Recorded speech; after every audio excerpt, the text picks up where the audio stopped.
The groom suddenly grabbed a plate full of food and threw it onto the floor. Sauce splattered dramatically on the carpet. My bad. My hand slipped. The groom looked down at me and laughed heartily, announcing to everyone, This buddy of mine sitting here is a janitor. He's used to handling dirty stuff. Let's leave it to him. Please, janitor. When I refused, the bride stood in front of me. My husband called you social trash. Don't you dare defy the elite. Then, my wife appeared and tapped the bride on the shoulder from behind. With a beaming smile, she said, I'll have my dad fire your husband. Right after the newlyweds were hit with this shocking truth, they collapsed to their knees. My name is Kevin, 26 years old. During my sophomore year in college, my parents died in an accident. Engulfed in sorrow, I dropped out of college and was despairing in life. But with someone's support, I managed to recover and now work in cleaning. At 25, I met and married Sarah, who was a megabank employee and a fellow graduate from a top university.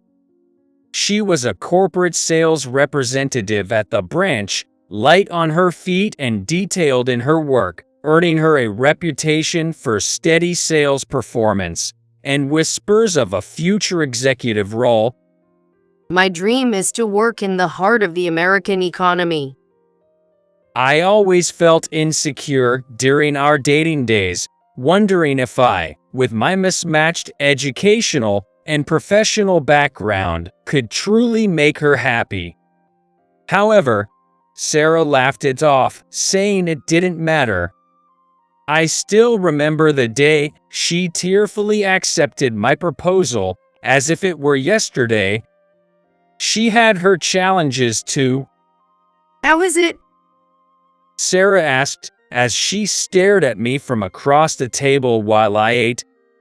Returning home early from work, for the first time in a while, she had earnestly prepared dinner, a cream pasta, following a recipe video.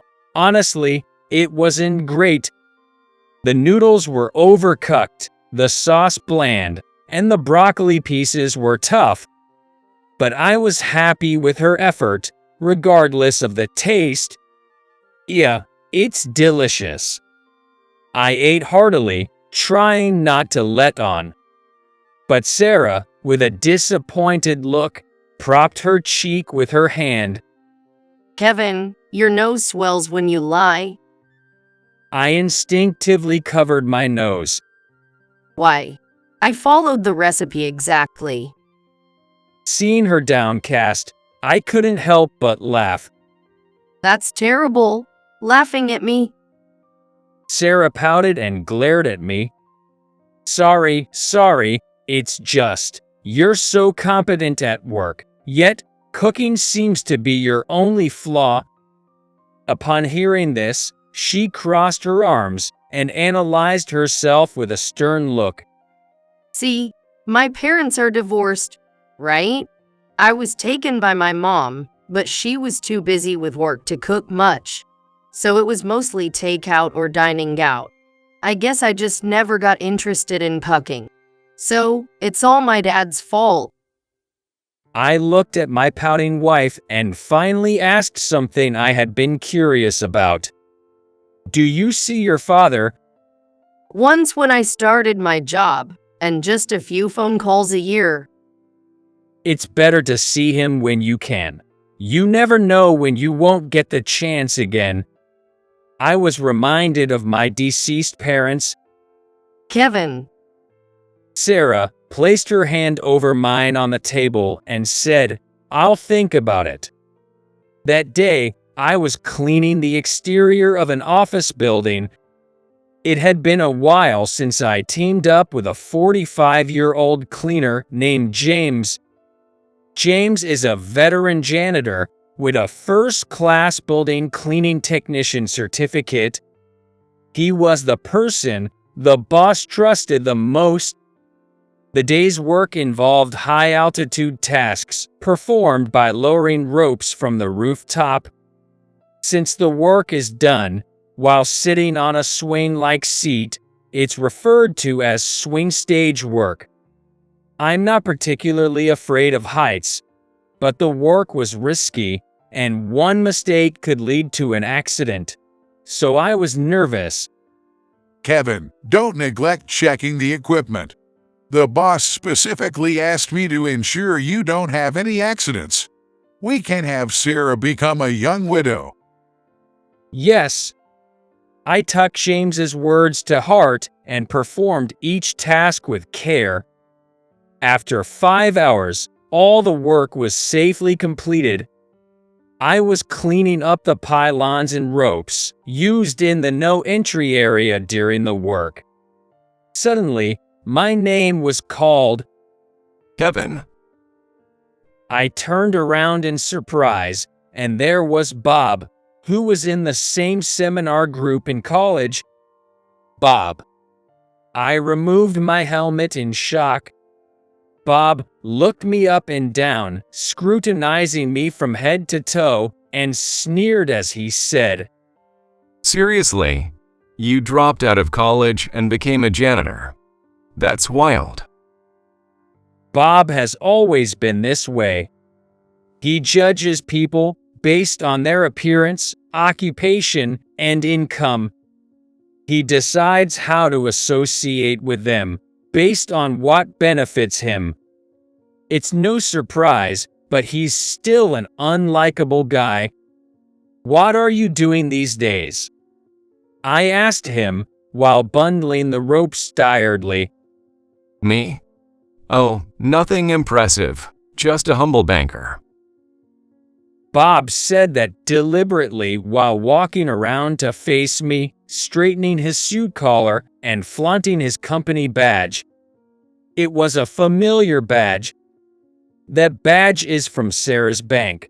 Bob and Sarah are working at the same bank. I couldn't hide my disturbance. Seeing my reaction, Bob grinned smugly. Looks like you've got it tough. I've got to go now. I wanted to leave quickly, worrying that any further interaction might negatively affect Sarah's work. Then Bob said, Oh, by the way, I'm getting married next month. A lot of old college buddies will be there, so you should definitely come to the wedding. Everyone would be so happy to see you. I spat in my mind at the thought. There's no way I'd go out of my way to attend your wedding reception. But I decided to keep it cool, especially since he's Sarah's coworker.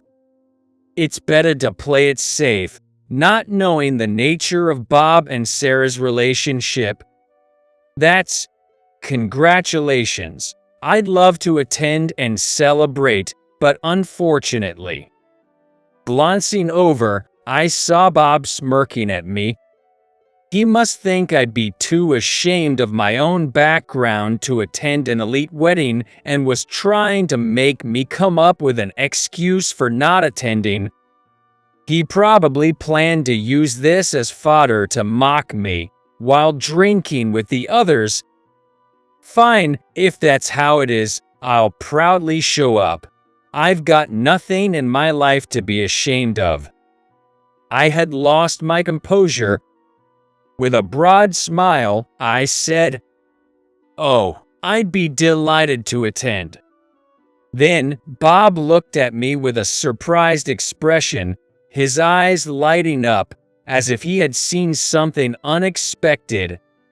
His eyes were like those of a hyena that had spotted its prey. With the corners of his mouth lifted, a sly smile appeared on his face. Perhaps he had concocted a plan to make me the butt of the joke in front of the elite crowd attending the reception. Great, I'll send the invitation. Bob said that as he left the scene. As I watched his back, I already regretted my decision. Later, the wedding invitation from Bob arrived. No way. Kevin, you know Bob. At night, when Sarah returned home, she saw the invitation, addressed to me among the mail on the table, and said that to me while I was preparing dinner in the kitchen. We were in the same seminar during college. It seems Bob works at the same bank as you, Sarah. Do you know him? Know him? He's my peer, and we transferred this branch at the same time. Now, we work together in corporate sales, so, see?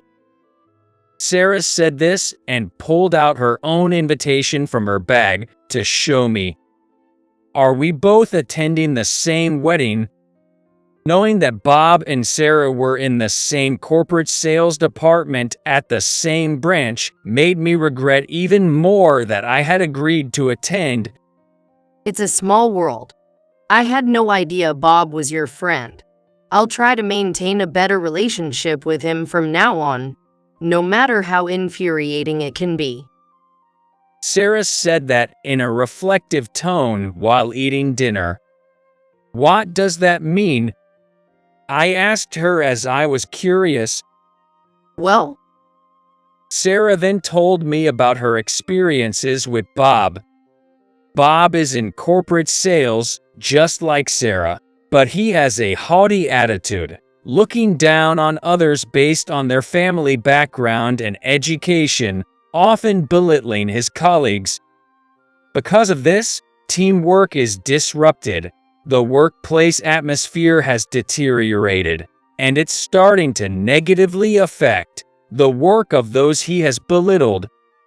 Although Sarah, with her top sales performance and prestigious university degree, was never looked down upon by him, she had been openly accused by Bob of using her femininity as a weapon. Moreover, he was reportedly making aggressive loans to meet his quotas, and once, when she subtly warned him, he shouted, "Don't talk back to me, woman." I'm sorry to say this about your friend, but he's the worst. That's why I decided to stay away from him. He's not my friend. I said that as I sharply put down my fork. I was simply unable to hide my anger. What?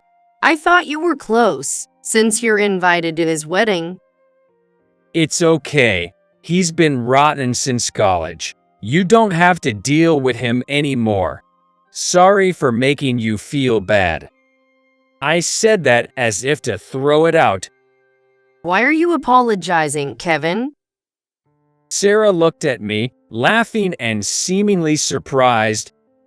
I usually don't show negative emotions in front of Sarah, so she seemed a bit shocked. Yeah, well. I tried to cover it with a smile, but my agitation was evident. I couldn't stand Bob's flippant remarks, mocking Sarah as just a woman, without knowing how she comes home exhausted, like a worn-out rag, from working late every day. Sarah is not someone who would use her femininity as a weapon.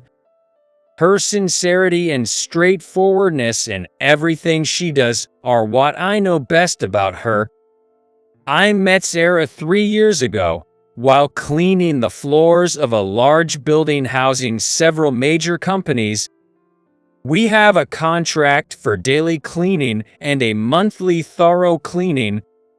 That day was for washing the floors in common areas like lobbies and hallways. As it was a weekday, we had to partition the lobby with tape to keep half of it accessible and use specialized machinery for the cleaning. The work progressed smoothly, and the dirty floors quickly regained their shine. I love these moments of looking back at the cleaned areas. Just a little more, let's keep it up, I muttered as I re-energized myself.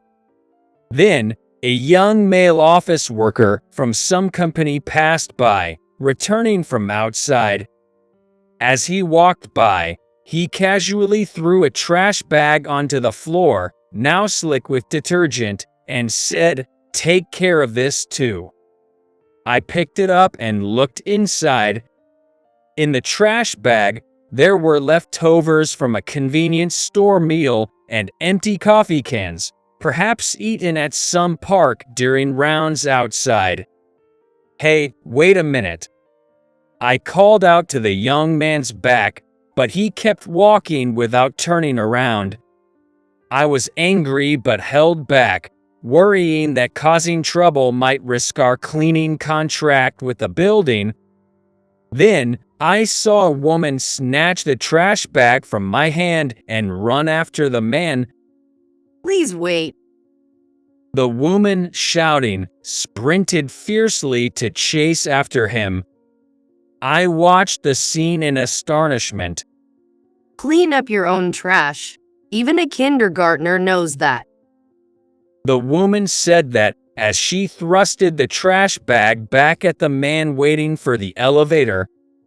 Reluctantly, he took it and got on the elevator. She then ran back to me and said with a smile, "I used to be in track and field." Her carefree smile instantly captivated me. It was love at first sight, and amidst my fumbling, we exchanged contact information. That was a first in my life. That was how I met Sarah. She's a woman full of justice, who sees things straight. My wife is not someone to be trifled with by a scumbag like Bob. I was constantly worried about Sarah having to endure any more unpleasantness from him. Should I cancel my attendance to Bob's wedding even now? No, canceling at this point might cause trouble. Bob doesn't know we're married, so it might be better to pretend to be strangers at the wedding venue. We got married while you were at the previous branch, so his colleagues wouldn't know me. I said that to Sarah. I didn't want to cause her any more worry, especially since she was already going through a tough time. Why? Why hide something like that? Sarah looked puzzled. It's no wonder she didn't understand the situation. To avoid any trouble. Okay. Seeing my serious face, Sarah reluctantly agreed. On the wedding day, the reception was at a top hotel in New York with 500 guests, a grand affair. Bob's bride was a 23-year-old woman named Jasmine, apparently the daughter of a wealthy family owning a restaurant chain. Among the guests, likely business associates of the bride's father, were some VIPs from the city. My seat was on the groom's side among friends. Sarah, sitting at a bank-related table a little away, was pretending to be a stranger as we had promised. As soon as I sat down at the 8-person table, I received chilly looks from Bob's entourage. Then they smirked at me, ostentatiously updating each other on their lives. Names of major firms flew around: top investment banks, major construction companies, leading trading houses. Amidst them, a man named Mike, seated next to me, spoke up. It's been a while, Kevin. It's been 6 years since you left college, right? What are you doing now? Mike was the only decent guy I could talk to there. Rumor had it, he started a business in college and was then the CEO of an IT company. Mike, it's been a while. I'm in cleaning. Mike, give it a rest. Before I could finish, another guy interrupted. Don't you feel sorry for him, a dropout who's working as a janitor? A real-life underachiever, sneaking around among the elite. Just leave him be. Then, the others smirked and sneered within my hearing. Bold of you to show up, and a disgrace to our college." Mike looked at me, troubled, but I gestured, "It's okay." The bride and groom entered, and the reception began, yet the snide comments toward me continued. I was prepared, being Bob's friend, but couldn't understand why my job was such a point of ridicule. Mike, whispering, "Don't mind them," and smiling was my only solace. This continued until the candle service, when the newlyweds came to our table. Kevin, thanks for coming today. I'm glad you made it. Bob said that as he looked down at me with a smirk. "Congratulations." I greeted the bride as well. Jasmine, the bride, was young and seemingly beautiful, but her appearance seemed masked by makeup. What bothered me more was her unintelligent way of speaking. "Bob, my arm's tired, Kevin. You do it." She said that while puffing her cheeks like a child. Her blush was so heavy, she looked like she had mumps. Come on, Jasmine. Just a bit more to go. Let's keep it up. Bob soothed her in a cajoling tone. The others at the table exchanged looks and chuckled. I too had to suppress a laugh while watching this. Suddenly, Bob turned to me with a devilish, pale face. Kevin, you just laughed, didn't you? No, not really. I wondered if my inner laughter had inadvertently shown. Then Bob suddenly grabbed a plate with half-eaten food from in front of him and threw it to the floor. "Hey, no." Jasmine screamed, almost like a whale. Sauce splashed dramatically on the expensive carpet. My bad. My hand slipped. Bob laughed, looking down at me. People from nearby tables turned to see what was happening. A female staff member rushed over to clean up, but Bob stopped her. No worries, no worries.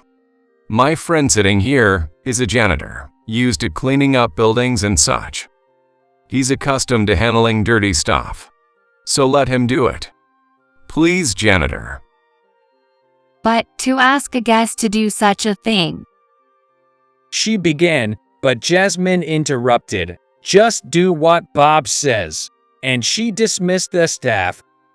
I was beyond angry, just dumbfounded. Jasmine was looking at me with a sneer, just like Bob. Birds of a feather, hug. You two are perfect for each other. I muttered to myself with a laugh. What? Bob advanced towards me with a changed facial expression. Ignoring him, I stood up and instructed the staff lady. For now, as a quick fix, wring out a cloth in lukewarm water, soak it with dish soap, and dab it to transfer the stain. You should get it professionally cleaned as soon as possible. Then, I glared at Bob. I'm a professional cleaner. If you want it cleaned, come to my office and make an official request. I was about to walk away, throwing a napkin onto the chair. Then, Jasmine blocked my path. "Bob called you societal trash. Don't defy the elite." I looked at her closely, thinking how different she was from Sarah, even though both are women. Then I noticed Sarah standing behind the bride. Sarah. Surprised, I saw Sarah tap the bride's shoulder and say with a big smile, I'll have my dad fire your husband. Jasmine brushed off her hand. What? What are you talking about? That's impossible. Who are you? Hey, what's up, you drunk? Save the sleep talk for when you're asleep. Outsiders should stay out of it. Bob tried to push Sarah away. I quickly brushed his hand aside and stood protectively in front of Sarah. Then Tom, the bank's branch manager, appeared, laughing. The atmosphere in the room instantly became tense. You've got a strong sense of justice, just like your father, Sarah. Tom, I apologize for the unsightly scene. Tom, observing Sarah's apologetic demeanor, continued to speak. I know you're busy, but try to give your dad a call sometimes. He seemed lonely when I saw him at the headquarters recently. Yes. Sarah looked down, embarrassed. Tom, thank you for coming today. Bob hastily tried to step forward, pushing me aside, but Tom ignored him and spoke to me. Kevin, it's been a while. How's President Ellie doing? What?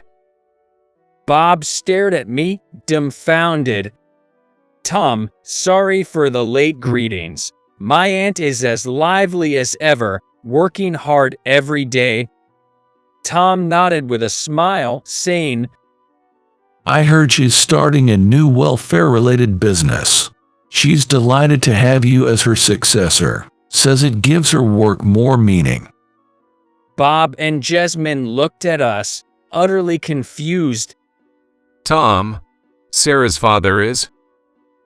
And this guy's just a cleaner, right? Tom said with a look of disbelief. Didn't you know? Her father is Alex, the HR director, and Kevin is the nephew of the president of Shiny Corporation, which owns many subsidiaries in cleaning services, and he's the next president. He's also Sarah's husband. HR director. Next president. Husband. Bob staggered back, his face turning pale with panic. Jasmine looked bewildered too. But he was wearing a work uniform and cleaning buildings. Bob pointed at me as he said that, and Tom, looking impressed, responded. Their company policy mandates that executives, including those involved in management, undergo several years of field training. Understanding the hardships of the front line is crucial for running a company. It's truly an admirable firm. Turning to Bob, he continued, Shiny is a major client of our branch. If this incident leads to a transaction halt, you'll definitely be out on your rear. And if you've soured relations with the HR director too, well, there's no saving you. But hey, wherever you go, do your best with your lovely wife. I must be going. There's more to attend to. Tom left with a laugh. Tom, that's impossible. Bob and Jasmine nervously looked back at us. Sarah, Kevin, Bob looked at us alternately, his face twisted into an unsettling smile. Bob, sorry, but we need to leave now. As the next president, I must discuss changing our main bank with a president. When I said that, Sarah also continued. And I need to call my father urgently. Bob clung to us. Please, Sarah. Kevin, aren't we friends? Friends, that's laughable. I brushed off Bob's hand, saying, You're finished. Bob crumbled to his knees, hanging his head in defeat. Sarah and I left the scene together. Behind us, as we opened the door to leave, Jasmine's screams echoed. Wait, are you getting fired? This is no joke. Call off the wedding. I won't marry a man like this. Daddy, do something. The room burst into chaos. What? You think I want a foolish woman like you? I'm better off. What did you say? Sarah and I exchanged glances, and laughed together at the sound. We took a taxi from the hotel, got off near our house at a convenience store, and bought some ready-made meals and beer. Instead of the missed full course of French cuisine, we walked side by side leisurely to our home bathed in the sunset. We felt like we were on a date after a long time. Are you okay with it? Everyone at the bank now knows about your dad. I asked Sarah as we walked in the middle of a small bridge over a river. I grew up watching my mom struggle after the divorce, unable to forgive my dad for being a workaholic and neglecting his family. That's why I worked desperately hard, choosing a career in banking, often seen as too tough for women, determined not to lose to men or to my father. Sarah said that with a distant look. Then she continued, But working at the same bank, I finally understood the hardships my father faced. I think he had his tough times too, so I hope to build a good relationship with him from now on. Sarah leaned on the railing, gazing at the river, sparkling in the sunset. She then turned to me. I can feel this way because of you, who always gently supported me. Thank you, Kevin.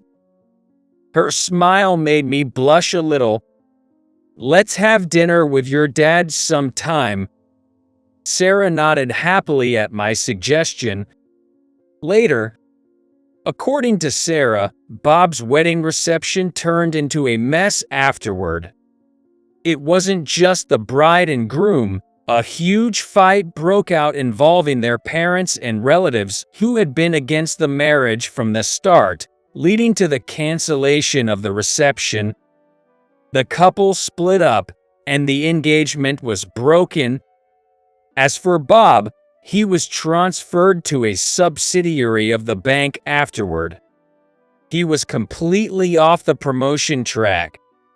Since that incident, Bob seemed to have become quieter, as if he changed.